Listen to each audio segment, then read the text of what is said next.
ফেরাউনের স্ত্রী আসিয়া ঈমানের কারণে হাসতো, মুস্কি মুস্কি হাসতো। ফেরাউন বলতো, ও আসিয়া, তুমি এত মায় মারলাম, তীরের আঘাতে শরীরটা জর্জরিত হয়ে গেছে, এরপরও তুমি মুস্কি মুস্কি হাসো, কারণটা কি? আসিয়া বলল, ফেরাউন, আমি যে ঈমানের মজা পাইছি এটা তুমি পাও নাই। ঈমানের মজা যে খাইছে সেই মজা পাইছে, তুমি খাও নাই, তুমি মজাও পাও নাই।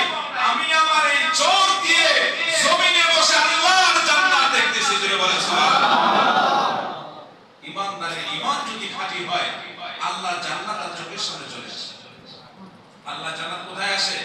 চোখের সামনে চলে আসে।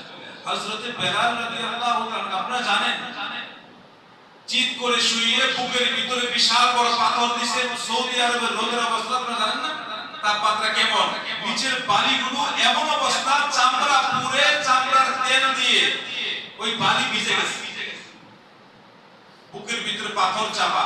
সূর্যের দিকে চোখ দিয়ে বলল, বেলাল, জীবনের মায়া ছেড়ে দিবা নাকি ঈমান ছেড়ে দিবা? বেলাল কথা বলতে পারে না, আল্লাহ আল্লাহ বলতে পারে না, আহাদ আহাদ, একটু আহাদ।